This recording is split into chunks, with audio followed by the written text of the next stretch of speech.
What is up, y'all? Everybody's favorite angry American here tonight. What's that? Yeah. And as always, we've got the illustrious T with Mountain Readiness. We've got Angery with Prime Combat Training and Tactical Rifleman. We do not have Sue LaRue tonight, guys.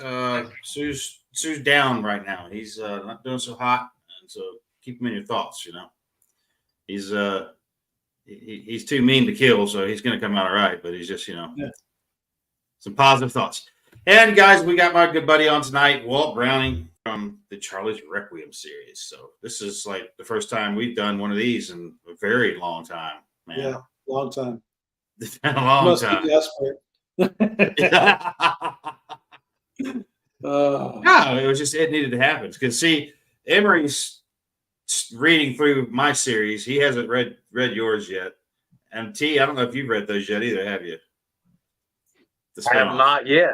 I did, however, start your series. I did start them. Finally, it only took me, I don't know, a long time. Well, it only took Mel 6 years to read one of them. It took her 6 years to pick up the first one and read it. And I tell you what, I've known you for a minute, and I've wanted to read your books for a minute. The first book I read, like physically read, which I prefer, but I'm in the truck so much. But I started reading them recently, and I'm on book 10. I'm halfway through book 10. So there you go. Nice. Yeah, almost there. Yeah, me and Walt have a common buddy down here. He's a good friend of ours. He's a hell of a guy, and we were in a class together on my property. I had an instructor down here, and somebody was talking to him, and they're like, "Oh, if you've known Chris that long," he was like, "You must have read all his books." And I was off to the side doing something else, and I was like, "Hell no, he hasn't." I'm like, "He can't even fucking read. He ain't read none of my books." Been a friend of mine for over a decade, and he ain't read nothing I've ever written. That's like we've been buddies for a while, and he won't come train with us. Oh, dude, whatever. Don't even try. I have, and I will. You know that. No, I was saying T. T. Yeah. Yeah, T. Yeah, he won't come train. Yeah. Training. I'm coming September. I think T's afraid. September. I'm gonna be there. Yeah. That's a done deal. You didn't save my spot, right? He's coming to 5 days in a row. You saved my spot, right? Save my spot. Yeah, right here. I mean, I take it how I can get it. Hey, $20 is $20, man. So, dude, if anybody here wants to come shoot with us, I'll look up the dates in a minute. T is coming to a tactical rifleman class coming up here in. It is 12th, 13th, 14th, I think. So I know it's Wednesday, Thursday, Friday. I'm probably gonna be in Wyoming. I'm not gonna. We have our usual combat pistol 101. That's like our second. That's a great class. It's essentially a pre-deployment, a 5-day pre-deployment package. Yep. Compressed into 1 day, and then we have combat pistol carbine 2 days, and then after that, right away is advanced pistol carbine. Oh yeah. Yes, that'd be a lot of fun. And for all of you that want to join us, it's 13th, 14th, 15th, 16th, and 17th. Now you don't have to do the whole thing. Days. No, do day one. If you're a sissy, day 1, 2, 3, or the mixture. Yeah, if you're a sissy, you just want to do 1 day. You just want to do the 13th and just do pistol. That's it. Is this up at Montgomery? You guys doing it at Montgomery, Angery? Yeah, it'll be warm. Let me tell you what. I mean. It's probably not the hottest place on earth, but it's damn close to. That place is so fucking hot there, man. At that range, you do a 5-day. By the 5th day of being out there on that range, dude, you're. I don't want to shoot anymore. Oh yeah! Oh my God, no! I remember the 5th day we're doing the 5 and out thing. We're doing that walk back, and I'm at like 80 meters with Carl, and I'm just shaking there's no way I'm gonna really hit that plate. Just dehydrated and sore. I'm like, Jesus Christ. Well, correct me if I'm wrong. I think you were there in August, and this is going to be a few weeks later in September. So hopefully, maybe slightly better weather. Dude, it was miserable. I got my air conditioner on though. I'm good. It dropped me 15 degrees right there.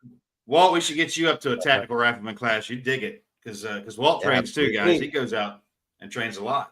Yeah. Nice. Yep. So this is up in Kentucky, right? What's that?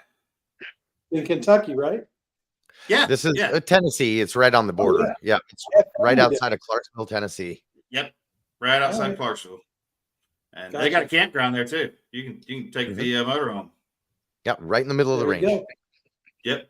That's what I did. That's a great camper. I stayed on the property when we went and did it. So yep.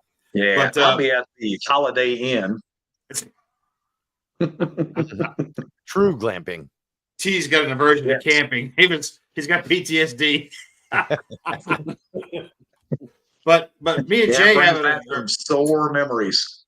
Me and Walt have an announcement for you guys tonight that there's been a lot of questions, to both of us about crossing over and how that's going to happen. And I got to say, Walt came up with a brilliant idea on how we're going to do this for you guys. And some of you are going to love it, some of you are going to hate it. So I'm going to let him tell you the details of how this is going to happen. I get the incoming. All right. Not the storyline how, but how they're going to be able to get it. Oh yeah. All right. That side. All right. That side. We're not going to tell them how that's going to happen. They don't get no information on that whatsoever. It's on me. We've been very blessed with our Audible people, and we try to direct people towards the Audible because number one, it's a great experience. The Duke is an amazing narrator. And we're going to have him on here really soon. awesome. Yeah, we're going to have him We're on. going to be merging some of the characters, Charlie and some of the folks up in Eustis. But we've also got an idea of doing a couple of chapters that will only be Audible. It won't affect the storyline per se, but there's going to be a mission involved with both groups, and that's a good way to integrate the thing. And also, if you haven't tried the Audible, it might be worth your while to get the Audible just to have a little bit extra.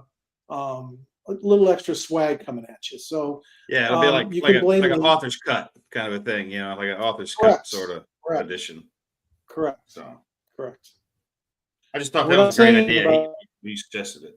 Charlie and one of the characters, but that's all. We'll leave it at that. So here's a question: is the correct way to go through these books then to read them one from each section? Well, like one from each? No, they're not linear. Time-wise, they're not necessarily linear with each other. They start on the same day. It's way too complicated for me. They start on the same day, but I've got more books in covering the time that he covers, and fewer books is all. Yeah, that's it. Yeah, I always wait for Chris to finish his book, and he'll get one or two books ahead, and then I will integrate. He's saying that so he can blame me for not getting his books out in a timely manner. That's right. Forget that I was doing other books, but on me, it was his fault. I usually wait to see what he comes up with, and then any of the larger events that, like the nuclear situation in Tampa, I'll integrate that into my book, and it'll be coming from a different frame of reference, and I make sure that I follow his timeline. Which, since Chris usually doesn't know what the hell he's going to do for the next book, I have to wait till he finishes. So that's pretty much accurate. And we're at a point now where we're going to be merging things and at least having some crossover. That's awesome. Yeah. Well, what other projects are you working on? Well, I got hired by a small publishing company to do a zombie series based off of another best-selling series. And that did really well, and that ate up 2 years of my time. And so my Charlie series died off after book 4. I wrote the zombie series called Extinction Survival, and then I finished that. COVID was happening. I have a healthcare office. I'm taking care of my people. Kind of didn't write for about a year, and then I picked Charlie back up, and just the last book came out back in June. And I'll be done with this next book, going to Audible probably by the end of October. So hopefully we'll have this next book, the 6th book, out by the end of the year. Nice. There we go. Yeah, it's all good. I'm going to try to not wait until you're at book 11 to read yours. Oh no, I will throw some shade out there. This may be the last book in the series. It's going to have a conclusion that will enable me to go further if I need to, but this is sort of the end of the line as far as I can see. I have another book line in mind that's going to be similar to a survival series, but it's going to involve AI and an AI attack, cyber attack that pretty much wipes out anything technologic in the country. And so it's a similar situation, only you have a computer hack instead of an EMP. So that's in the back of my brain, and a lot of things are percolating about that. So I'm probably going to finish up Charlie at this book, possibly one more, but I've got this other series in mind that's going to be very similar and surviving that kind of a situation. I like it. Because I forgot. And it is scary as you cannot believe. Oh hell yeah! Well, I got. Yeah, we're gonna talk because I got something I'm gonna be doing too. It's not with AI, but it's sort of. But the AI is not the point of it.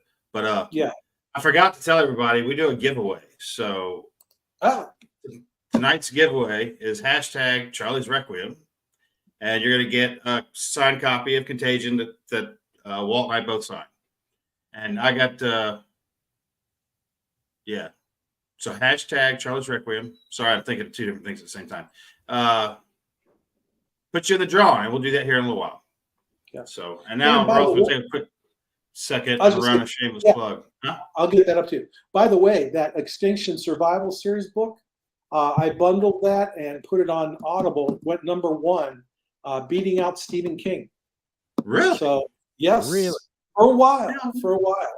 I threw shade at him on Twitter. I said, "Hey, suck on it, Stephen," and I put a picture up to #1. That guy doesn't know what he's doing anyway. Oh, weirdo. Yeah, it felt good. It felt good. Awesome. Very good. I'm going to run one of our little shameless plugs here, guys. We'll be right back. Let's talk food storage real quick. Now, I know you guys have seen this stuff in other places, but I actually ordered this. They didn't give it to me, and I was a customer before I became an affiliate with them. This stuff's fantastic. First, it tastes really good. Brickhouse Field of Greens, and I really like the berry. This is actually my favorite, the berry flavor one. With this, you get to replace all the vitamins and minerals that are lost through the preservation process. So you want to find a way to supplement that. One scoop of Brickhouse Field of Greens is your daily serving of fruits and vegetables. Cool thing about the Brickhouse Field of Greens like these, and they have other products too, but this will fit right in the rucksack. One scoop out of this mixed in a glass of water is your daily serving of fruits and vegetables. These things are chock full of superfoods. And this is not a supplement. Brickhouse is food. Check out Brickhouse at the link below, guys. Buy some, give it a shot. I'm a fan. I use it. I think you guys could too. There we go. Thank God that ended. I hate hearing that, dude. You look good. Can't stand watching that. Isn't it horrible hearing your own voice? Yeah, it's so bad. I can't do it. I don't like to see a video of myself. I don't want to hear a recording of myself or anything anywhere. I don't want nothing to do with it. Exactly. So especially when you make videos and you have to go over and over and over and over, and I can't hear that cough anymore. Why am I saying so much? Yeah, you hate yourself by the time it's over. You're like, man, I'm a moron. I said one more time, I'm going to cut my own throat. Oh my God. So I'm gonna throw this out there for all of us because we kind of started it right before the show, but I was wanting to save it for this. But about the personal aircraft crashing in Russia today. Private planes being shot out of the sky by Russian air defense, from what it sounded like, and it conveniently having the brass of Wagner on board. So Prigozhin and Udin are both, I guess, no longer with us. It was coming. It was coming. Yeah. Right? I mean, Putin didn't exactly hide that he was going to have him killed. He wasn't necessarily overt, but there were some other people high up in the Russian defense industry, or defense ministry, I should say, who were calling it, and they said, "Oh, well, the FSB is in charge of the Prigozhin thing now." And well, I think Putin, he pretty much laid it out there, because at one point they asked him a question, and he said, "I can forgive many things, but I cannot forgive betrayal." And I was just like, oh, Prigozhin, you're done. You are done. Honestly, I'll tell you this: when in real time, when that stuff was happening with the Wagner Group going back into Russia and up towards Moscow, my initial thought for the first couple days was, I'm calling bullshit. This is a very smart move. Very smart move. I'm calling bullshit. I'm wrong. Turns out I'm wrong. I don't know. Go ahead. I was going to say, I got a question for you guys. The Wagner Group did a lot of the heavy lifting in the invasion, and now that's out of the picture. How does that play as far as Russia pushing further into Ukraine? Or are they just going to? I don't know that they have the meat to, or the brain power to even do that, because if it wasn't for Prigozhin, they wouldn't have gotten halfway to where they are now. Does this mean that the Russians aren't going to be pushing into Ukraine now, or what do you guys think? I don't think that's what it is. I think if you look at it, the Wagner Group has done so much of the fighting and so much of the quality fighting, right? Taking over big places and stuff that the Russian army, at least on the conscript end, wasn't really prepped for. And the thing is, the Wagner group has lost a lot of dudes, right? Oh, yeah. So a lot of the dudes that they got even later on, when people started dying and they got, the guys out of the prisons and that kind of thing, a lot of those guys are dead. Most of those guys are dead. A lot of their very quality fighting force is out of the game. Some of their armament is out of the game, right? And I think that, first of all, not everything we hear here is correct about what's going on over there. I think it's, if you believe our stuff and don't think that there's propaganda in there, go look at any other war and what news was broadcasted to the people of that respective country. And most of the time you don't get honesty. Nope. So, here it's like we Ukraine has never released casualty figures. Ever. Exactly. Everybody talks about the number of Russian casualties, but Ukraine has never released figures. So that right there tells you they're hiding something. So, yeah. And that is not a dishonest thing, right? Wars no, I'm not saying it is. Cheating. Yeah. So, I think Putin is much smarter. The other thing is, Putin is, there's kind of a rough, right? There's like a border where when he crosses it, a lot more players have to get involved, right? And so he's got to really strategize this whole thing, and he can't just all out. Don't forget, for all the people here in America that say we should not be involved in this war, right? And technically we're not in terms of boots on the ground. We are not fighting the war, right? We're facilitating, tools, weapons, whatever. But don't forget, we owe this to Ukraine. Why do we owe this to Ukraine? We owe a lot more than this to Ukraine, because they disarmed themselves of the nukes after the USSR fell apart. And what exactly was the exact piece that made them agree to that agreement? It was affected in the event they were invaded by Russia. Exactly. It's America guaranteeing that if they are invaded by Russia, we're going to jump in and throw some American soldiers at it. Well, we didn't do it in 2014. And if you think about 2014, that's where a lot of this mess started, not just with Russia and Ukraine. I'm talking a lot of the mess that we're seeing today. 2014's one of the more crucial time frames, because if you look at what Putin, for example, was doing against Obama, their little pee-pee touch in Syria, right? Where, red line in the sand, Putin and Assad crosses it. Red line in the sand, don't do it again. I'm Obama, I'm America, right? And so he did it over and over and over. Well, what ended up happening? Putin got the big balls out of that America-Syria thing, because Putin sent over, if you remember, one naval intelligence ship that allegedly had no armament, and Obama turned around the entire fleet that was on the way to the Middle East, right? And that was the moment, that was a defining moment, I think, of when Putin was like, you know what? I got all these bastards. That's it. I'm on top. And ever since then, he's had the biggest balls in the room, always. Well, this is true. I think part of it is, Putin didn't need him anymore, but I think part of it too is the personal side of that the fact that he would dare raise a hand. So yeah, I knew Putin was going to take him out, but what a lot of people don't understand is how much stuff Prigozhin owns: mines in Africa and just heaps of shit, airplanes, all kinds of stuff. The guy's, I mean, I don't know if he's in the billions or not, but I mean, he's got a lot of money.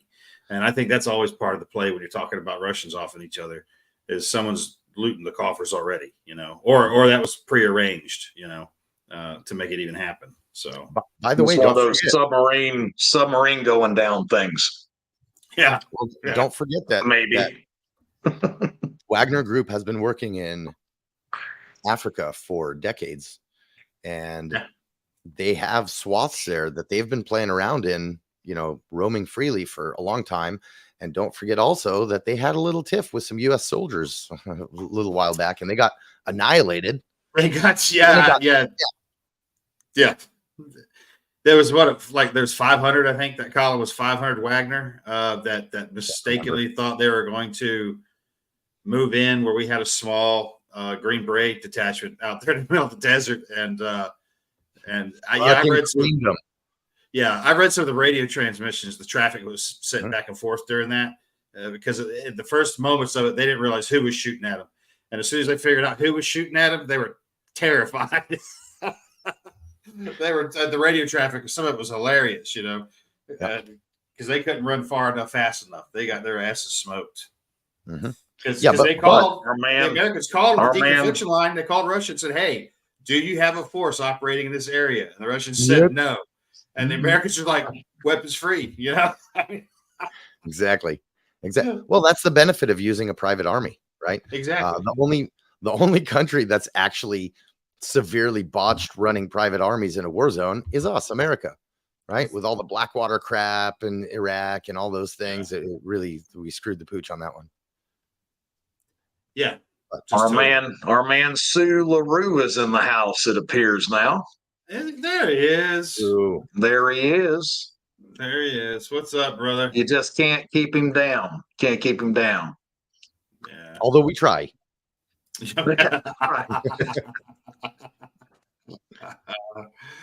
Walt, you got any travel coming up anytime soon? Again, didn't catch that. You got any travel coming up anytime soon? Oh yeah, heading back to North Carolina. Gonna do that a few times. We're gonna probably go to Wyoming here in the next 2 weeks or so. Because I got a book that I started writing out there called Western Resolve, and I'm gonna finish it now. So I think I'm gonna go out there and spend a few weeks and finish that book and get that wrapped up, and then nice. Be back in time for Mountain Readiness. So yeah, that gives me a reason to go out there too. We're gonna take some time, go up to Lake Glacier National, go to Devil's Tower. I want to go to Cody and Buffalo, go down to Thermopolis, sit in hot springs, I don't know if I'd be okay with living there, but I will say that whole area was a great vacation. We spent a little bit of time up there. I am still being irritated by Emory. Yes, there we go. Doing my job. Mission accomplished. Wow. Yeah, I have lived there. I've lived there 2 times, but and I like it there, but I can't call that permanently home because I know that volcano is there, man. I mean, well, there's that.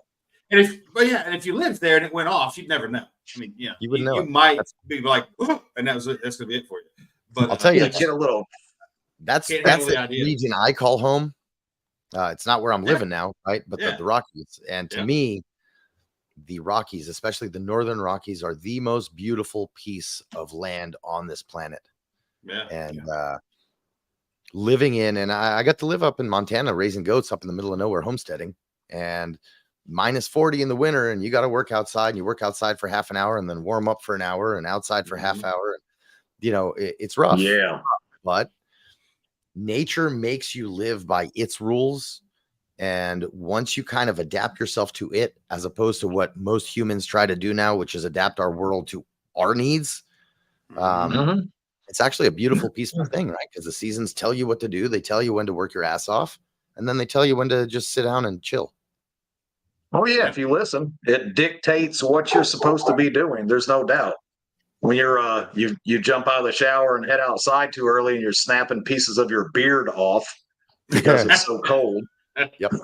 Means that you shouldn't be outside yet, or at least cover your face up. Right. Reminds me. I lived up there. I kept it shaved just for that reason. I had it happen in a big chunk. Yeah. Open a bar up in New Hampshire called the Krusty Sleeve. And my wife's like, why is that? I said, you ever walk in? He said, that's gross. What a great idea. It's genius. Perfect. That's one right. of the best liquor establishment names I've ever seen in my life is a liquor store up in Salem, Massachusetts called Bunghole Liquors. Oh, you know what? I'm going to one-up you on that one. It's not liquor. But we have a drugstore here, like a pharmacy, called Butt Drugs. BUTT drugs. Butt drugs. Butt drugs. I've seen that. I've seen that. I don't know where that. Yeah, how does that even come about? Probably someone named Butt. Yeah, it must be. Yeah. Mm-hmm. The superpower of suppositories. Well, yeah, I mean, once you drink so much, you have to start going the other direction. You know, it's like Motley Crue. Motley Crue named that. Brian, he says I drive by it every day. Bunghole Liquors. That's too funny. That cracked me up when I saw that. We got pictures of it someplace. Yeah. But, holy. No, it's the Yosemite area.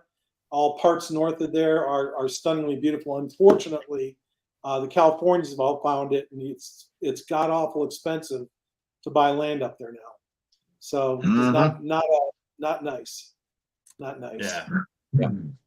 Yeah. A lot of the Californians are moving into Montana. Some of them are moving into Wyoming. Really, Montana and Colorado. Billings, I guess, is like a hipster hellhole from what I hear now. Oh yeah. Well, Montana and Colorado have always been the key liberal destinations for Californians.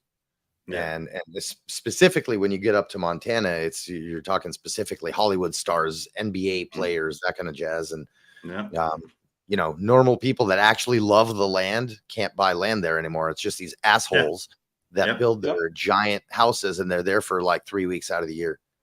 Yep. So I invite all you fucks to leave the warm part of the year, 3 weeks. Yeah, exactly. Well, actually, summer there's decent. I mean, you get 4 months of, super. Did you go to Wyoming for the summer? No, I had to work that weekend. I didn't make it.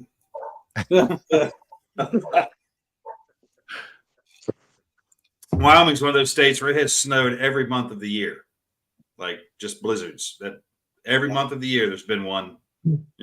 At some point. We cruised over from South Dakota to see, Devil's Tower in the Wyoming there. What blew my mind was the amount of deer. Like, there wasn't some deer. There were hundreds, literally herds of deer on both sides of the road. And Amber and I are driving in a Chevy Cube. I mean, I can literally reach back and touch the back windshield of this thing. I'm like, I'm going to total this car out. We're going to die. 15 deer are going to come through the windshield all at once. But it was insane.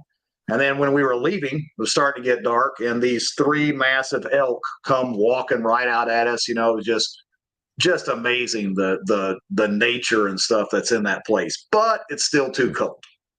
Yeah, when we lived in Wyoming one time, we lived in Casper, and at the foot of Casper Mountain, there was this nice neighborhood. And like in the evenings, we would load the kids in my truck. I had a Dodge Ram Charger on 36-inch tires. And we would drive into this neighborhood, and the deer would come off the mountain and come to your car right to your window. You could feed them. They'd come up and eat right out. Mm-hmm. So I'm in a truck on 36-inch tires, and I've got a mule deer with his head. His rack is so big he can't get it into the window. And I got this apple just barely out of his reach. And it's a great picture because he's standing flat-footed. Like, these things are huge, and they would just come out. People would be out there in the street just hand feeding them. Yeah. Amber kept reaching out and trying to slap the rams there in South Dakota. There's these massive rams that will kill you. And she's like, "Oh, I'm going to make it my friend. I'm going to pet it." I'm like, no, that's not what you want to do. They say, hey, we're driving along and here's this big, huge ram and big balls hanging out. And she reaches out, slaps this thing in the balls. I thought for sure we were going to die right there, but I mean, I guess he was used to it. Everybody slaps him there, I guess. I don't know. He walked off. That was the end. We lived and on for another day. So, you can't take her nowhere. I tell you what, you slap my balls, we're gonna have words. Yeah, that's what I'm saying. Don't do it. Just don't do it. Or at least make shock. sure you run after you do it. The thing couldn't believe that happened. I tell you what, Yeah. I'm gonna have to incorporate this into some of my Krav Maga instruction because, it's like really. I mean, if you open palm somebody right in the junk, I guarantee the reaction is gonna be like, What just happened? Well, no, that's not going to be the reaction. If you open palm them, you know exactly what the reaction is going to be. I'm going to throw up all over myself is what's going to happen. That depends on direction. Coming from underneath. I had a judo instructor, little bitty dude, and he always, I was the biggest guy in the class, so I'm the one that gets, brought up in front to demonstrate. And one day I decide I'm just going to resist as much as I possibly can. He's going to throw me and I'm tugging against him, and he just backhands me right in my junk, like just in front of the whole class, and then throws me over, and then, I guess the moral of the story is don't resist, just go with what the instructor wants you to do, but or don't do judo. Yeah. Oh, all right, hang on. We're going to run our Mountain Readiness shameless plug, because if you guys haven't got your tickets yet, you need to get your tickets, because it's going to be a fun time. Hey folks, this is T, and this is Mountain Readiness.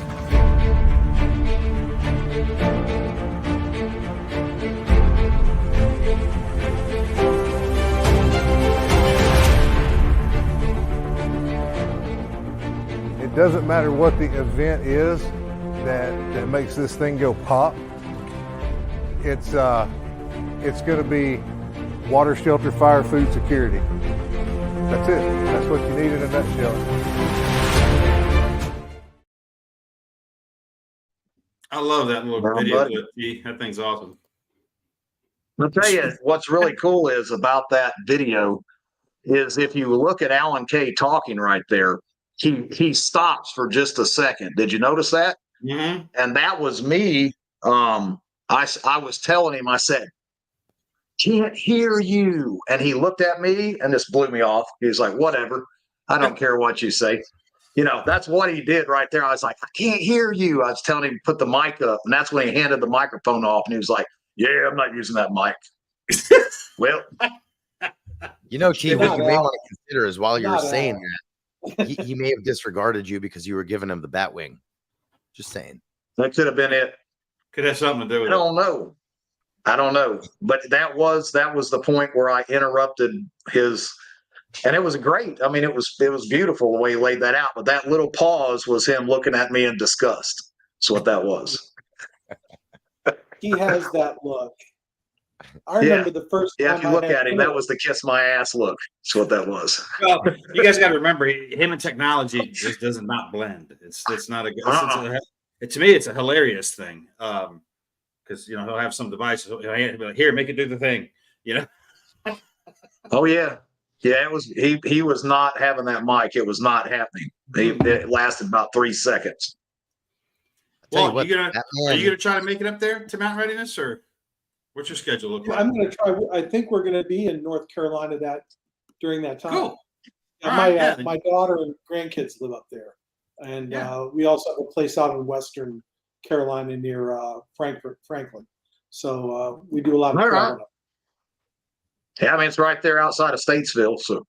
Yep. I'm planning on at least one day, because Chris said I could stay in his camper and drink his whiskey, so I can do that. Hey, I'll bring some of that. I guess know where the party's at. Yeah. I won't let him slap my balls. Well, yeah. Well, T's wife's going to be there too, so she's the one you got to It's hard telling what happened. Yeah, everybody cover your nuts, cover your junk. You're like middle school, everybody walking around with their hand covering their junk. Yeah, just My wife's like, why are you bringing your cup and your tiptoeing along? Holy shit. Oh. So, Walt, is there any place in particular you want to point folks to where they can follow your stuff, get the books, all the goodies? I want to make sure we get that out. All the shameless plug. Yeah, waltbrowning.com. You can sign up for a newsletter or email. I throw those out rarely, so you're not going to get inundated, but it'll talk about if there's anything going on, or like podcasts or a new book coming out. So that's the best way to go. And I'm almost fully retired now, so I'll be able to put more time into these books. You've been saying that for a few years now, man. You're selling practices and unloading buildings. I'm still working. Yeah, it's been good, but no, I'm officially out of owning practices. I'm an employee now, and we'll see how long that lasts. It's been good, but I'd rather be writing. I'd rather be training. Yeah, much as I hate Except to the say money's it, going in the wrong direction.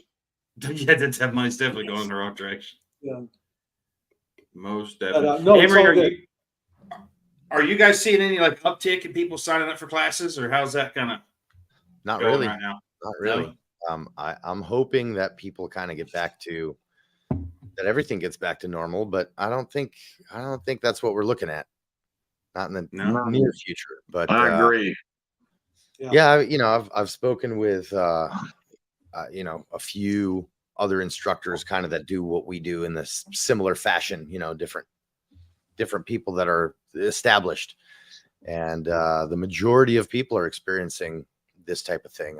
I've personally seen an uptick in certain spaces of training, but our regular classes, no, that's people aren't training as much. I've personally, I don't know what I can attribute this to, but there's been an uptick in people wanting some private training. And law enforcement is kind of starting to get back to training a little more. But yeah, us normal people, man, we gotta go hit the range some more. Yeah, we do. Me and Mel have been trying to get on the range, and we got one in our backyard. And one day this week, I swear to God, we're gonna go out there. Well, I've seen a huge kickback from customer base and transportation just this past month. I literally had to close 2 large accounts just today because all of these very big, I'm not going to name the names, but multi-billion-dollar corporations in the transportation industries have pretty much so pulled back on everything of outside preventive maintenance on their equipment. They're pulling it all in-house, and it's bare minimum. So we had all that pulled back, and then I'm hearing a lot about the second run of the run on toilet paper. And sure enough, I went to the store, and man, all the big bag items like the big sacks of flour and stuff like that, they are disappearing once again. So I think people are choking back, and they're just scared of where this economy is going. Well, yeah, that and the new now there's a university and I know there's a VA hospital that are making people mask up and do contact tracing and all this horse shit. Talking about I guess it's the Canadian variant now is the one that we're that Canadian Rona. Yes, all of a sudden when we say Canada, it's a racial slur. It will be before it's over for sure. Yeah. Okay. Yeah. I'll tell you what bothers me. I'll tell you what bothers me. What bothers me is not the toilet paper. I got hands and I got water. Well, that was a joke, guys. Okay. No, what bothers me, not the shortage of all this shit. I can live with all of it. I can replace anything. You know what I can't replace? Sriracha. Yeah. Pepper shortage. That's pissing me off because I need my sriracha. And all the other brands. I had no idea that was a thing now. Oh, yeah. There's been a sriracha shortage. Holy crap. Yeah, I'm starting to make my own. It's just. But I thought it was funny that they're starting to, link it a little bit that there's a sudden uptick. You're not seeing it anywhere. And then I saw too that someone put out I think on Twitter the other day, it was like showing where flu was in the country, and there was like no flu anywhere. They're like no flu, and they're like, so for all you people out there, say you have the summer flu, you actually have this, and it's like, well, when it happened last time, you guys didn't count flu then either. Anybody that had the flu, you said the same thing. So I don't know. It's like they're almost trying to set up to do it again or try to do it again. I just don't think that's going to go over so hot. When is Trump supposed to be there surrendering in Atlanta? When is that? Is that Friday? Tomorrow, yeah. Giuliani and the lawyers did today. What's everybody think about that? Other than the obvious, but yeah, it's a perp walk is all it is. Yeah, it's going to be a perp walk, and then he's going to use it to advertise himself. Yeah. It paints him as a martyr, so he's eating it up. He's loving that, and it's legitimate because he is kind of a martyr in this sense, because what this is about is bullshit, and to them they're reinforcing their side that he's guilty by making him do this. So because that whole an image is worth 1,000 words. Yeah, it's all about the opposite. Whoops. Okay. Sorry. It would be interesting if they actually stuck him in a jail cell. Some people get put in jail cells and then cameras go out and they hang themselves and all kinds of weird stuff like that. It just so happens to happen. Who knows? Who knows where this is going? I thought that for a second. I was like, man, what if? How would that go down? Yeah, not well. That wouldn't go down well at all. Most likely, if he gets, if they give him jail time, he's going to do it at Mar-a-Lago. He's going to do it at the house. Why? Because he's that rich. Epstein got unlucky. Yeah. Oh no, they're insisting that he's going to prison. Like they're prison. That's what they're saying. They want the gallows. Is what they want. You know what? Maybe he deserves it because when he went into office, what's the one thing that he said 1 billion times he was going to do that he never did? Put Hillary in prison. Yeah. And I'm still sour about that. I want to see that bitch go away. I'm going to agree with you on that right there. I am. But at the same time, she was too busy, doing other stuff and making cameras go off. So I don't know. Yeah. Well, he also said he was going to build the wall, and he did start doing that one. He did start. He didn't start Hillary. Selling it all off now, though. Yeah, selling it at scrap metal prices, from what I just watched on the news earlier.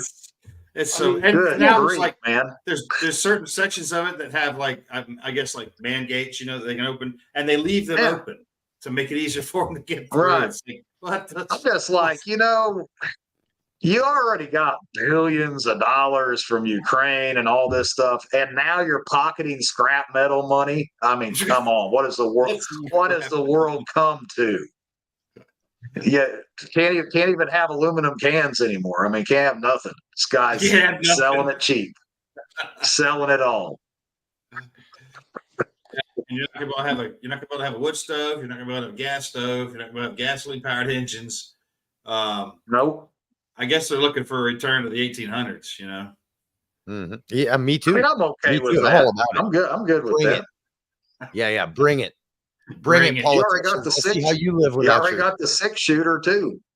Yeah, let's see how you live, Mr. Politician or Miss Politician, without your Zoom meetings and your little bastards watching your every move, right? And all that nice frappuccino that you get every morning. Y'all are gonna die first, and we're not gonna have to do anything. You don't know how to live. Yeah, they don't know how to live. That Zoom thing will kill you quick. I can tell you that right now.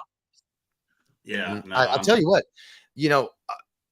considering I'm still reading your books, Chris, so my mind is constantly, every time I have more than a 40-minute drive, I'll crank on a book, right? And my mind is on, if all of this happened what you're describing in the book, if all of that happened after they went to digital currency, oh my God, then the tables would turn. That would be a wonderful, lovely situation. Potentially. Yeah, but I mean, there's always ugly. There's good and ugly to everything, right? Yeah. But if it wiped out everybody's money and the slates are all clear, that'd be great. Yeah, but they'd find a way to cheat that shit. Well, Let's take it. We're gonna take a quick minute to do our giveaway. These guys have all been so patiently waiting, and then we're gonna run it. Here we go. And this is random. We don't select it. Our AI overlords do it on our behalf because they are benevolent. So far. Guy gets a copy. All right, Guy. I will holler at you, buddy, and let you know when it's on its way to you. Since I know exactly how to get it. There we go. All right. Sweet. Very cool. Yeah, I like that little feature. That thing's cool. Well, you got anything you want to add to this stuff? You've been awful quiet, man. Yeah, no, it's depressing, and I know that. So I'm just going to stay happy. I also worry about inflation again. They're talking about a resurgence in inflation. We're already at real inflation is like 30% right now. Now they're talking about worse. I know. They're also, historically the market always has bad times in September, October. So who knows if this is going to be bad enough to crack the egg again and really go bad.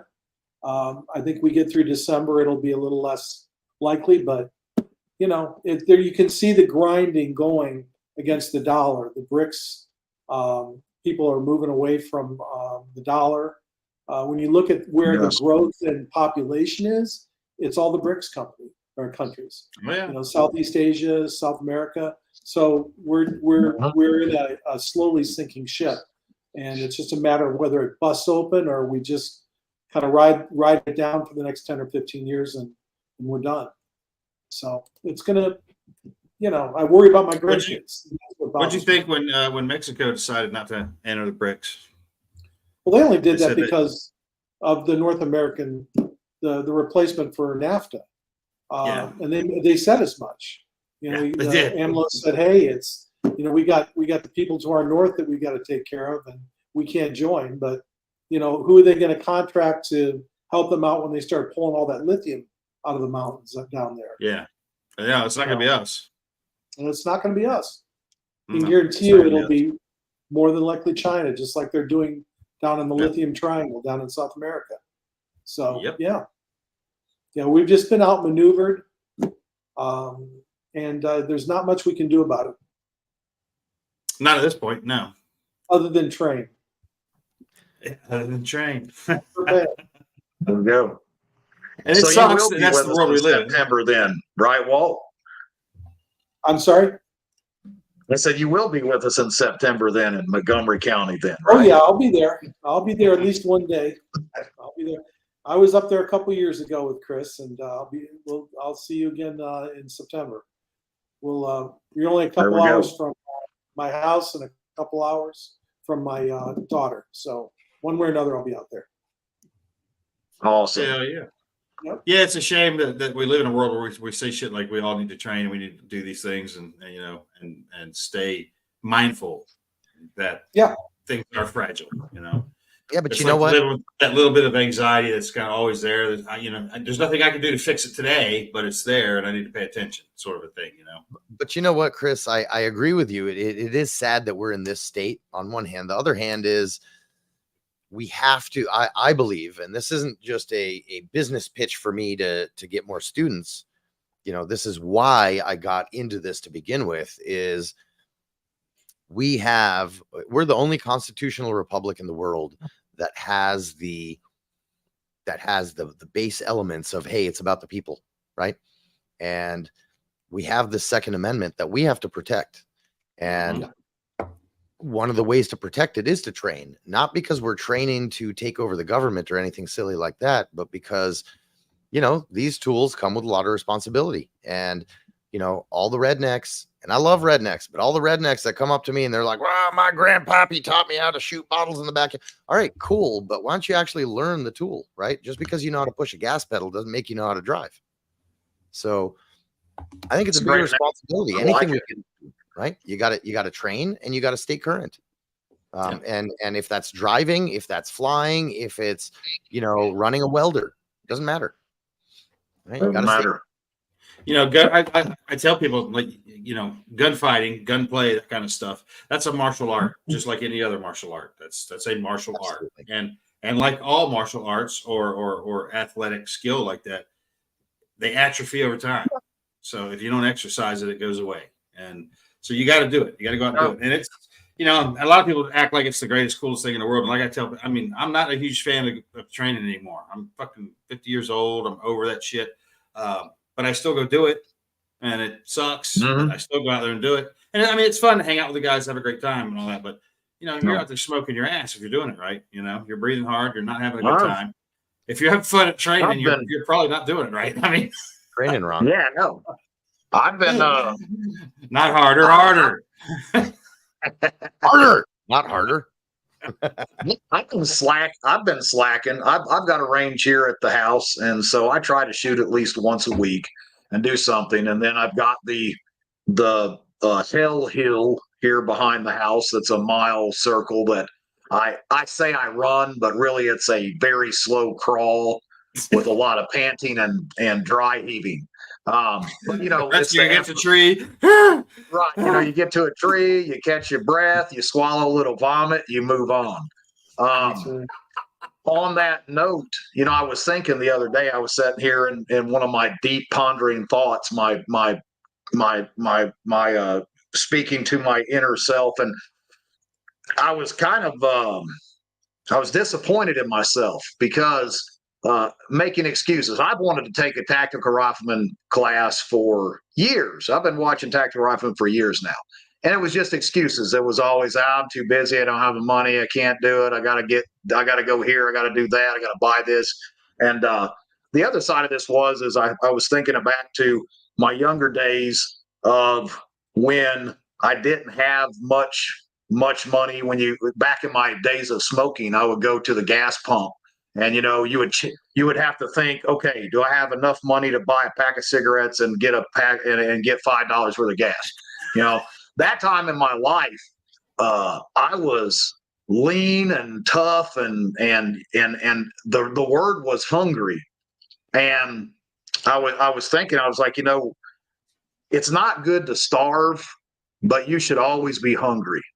And I've just not been hungry for these past couple years. I haven't. You know, I've been well fed.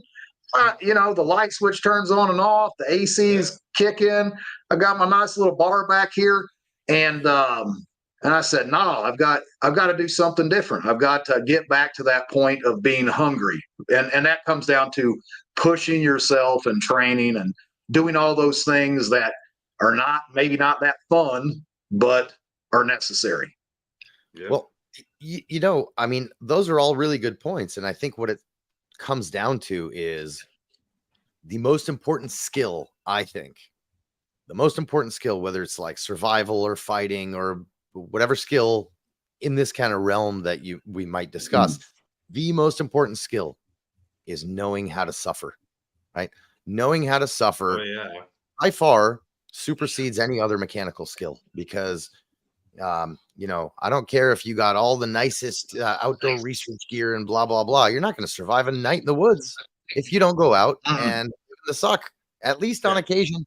Right. Yeah. So knowing my daughter's growing up, I said, there's a big difference between being uncomfortable and dead. I said, you can be miserable. It just means you're alive. You know, I said, and there's going to be times in life where things are going to be seriously uncomfortable and you got to learn to deal with that, you know? And there is a whole lot of embrace the suck, you know. I talk a lot about Stoicism because I firmly believe in that, you know, controllable. Don't worry about the rest of it, you know. It's really not my problem. So if I'm stuck somewhere and it's just, like you said, it's just, you know, Baskin Robbins 37 flavors of fuck you right now. I'm gonna control what I can control, make it as good as I can. And then once I've done that, I'm just, well, this is my new reality, and we're gonna be real unhappy for a little while. And on that note, Angery in September, I'm gonna run that last day. I'm gonna run with you with each person too, as long as there's no more than 2 students. If we have 3, then I'm out. But 2, I'm good. Day. I think the class where we do this that you're referring to has at least 10 or 12 people. So you've already made the handshake. So and just go ahead. Yeah, no, we're done. No, you're running. You're running right alongside the time. Yeah. Yeah. It's time. No, what T's you're gonna be sore, T. You're gonna I think that because I know what you're doing now. I asked for it. I stick my foot in my mouth all the time. I'm gonna say alligator mouth over running that bunny rabbit ass. These classes are not terribly physical. No. Right? I mean, you're out there shooting all day long, sun or rain, whatever. And Carl's gonna do his rain dance. He will, because I'll ask him to. Awesome. But what T's referring to is at the end of combat pistol carbine, which is a 2-day class. So it's the 3rd day of these classes. We do like a little little manly exercise at the end. It's really not that bad. If you compare it to anything you do in the military, it's not a thing, but we set up a cute little course and you run and gun, and and it's kind of one person at a time, but it's everybody competing against each other for the best time and best hits. Yeah. And dipshit over here has to literally run that course with every single student. And sometimes we do dry. We're like, hey, just don't trust you yet. So let's do a dry or 2. And so I run it with every single student, and that's what T is referring to. So T, you have already made a statement. You cannot walk back, and you're going to run every single one right alongside with me. All you have to hope is that there's a lot of old people that don't like to run in the class, because sometimes so the night before, Angery is walking to his car and someone bites him in the ankle from underneath in the middle of the parking lot.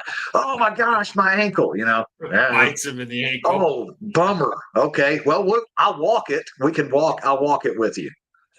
Well, if I can't run and Carl can't run because he's after his knee surgery, what that leaves you with is Carl and I making you dance. Are you familiar with that term? Is this a reference to shooting at my feet? That is exactly what that means. I've been known to cut some rugs, so moonwalk across the parking lot there. I guess we'll give it a shot. No pun intended. Carl, he's hilarious. We were in a class one time, and this dude's alarm goes off on his car, and it's parked like right there.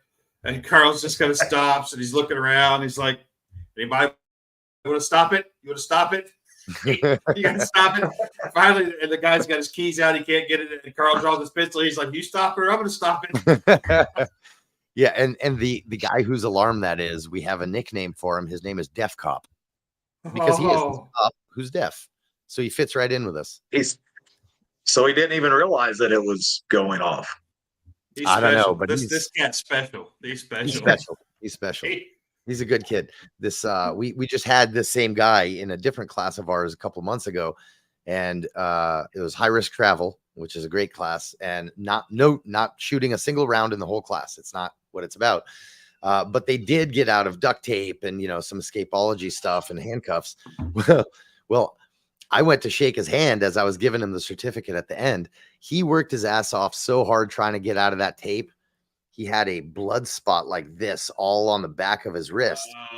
And as I went to shake his hand, these 2 fingers went like half an inch deep into this just mushy crap and just tore off the whole, everything that started actually congealing. It was great. Congealing. Just the word congealing in itself made it sound even twice as nasty. Congealing. Nasty.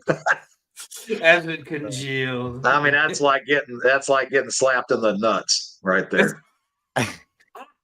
From the bottom. From the bottom, underneath. Yeah. Well, guys, don't forget it was like in the car window. Anyway, go. Yeah. Nothing about balls. Don't forget. Talk about balls. We'll save that for the On the Rocks, which is where we're going to go now. So you Patreon guys go over to Rumble and catch that. Walt, brother, thanks for being here tonight. This got a little out of hand. My pleasure. Hey, we sure covered the bases this evening, I think. I can't stop Steve, thinking good to about meet you. Angery Angery. slapping a Rams nuts, though. For I just sure. can't stop thinking about that. It was a pleasure, Walt. Please come hang again. Yes, for sure. I shall. And I Don't will make your start will- watching. I will brain start cells. your books. And I will start your books, Walt, in 15 years once I finish Chris's. That's next on my agenda. I'll make sure to wear my cup next time I see you guys. Awesome. We'll catch you guys later. Y'all be good or be good at it. Peace.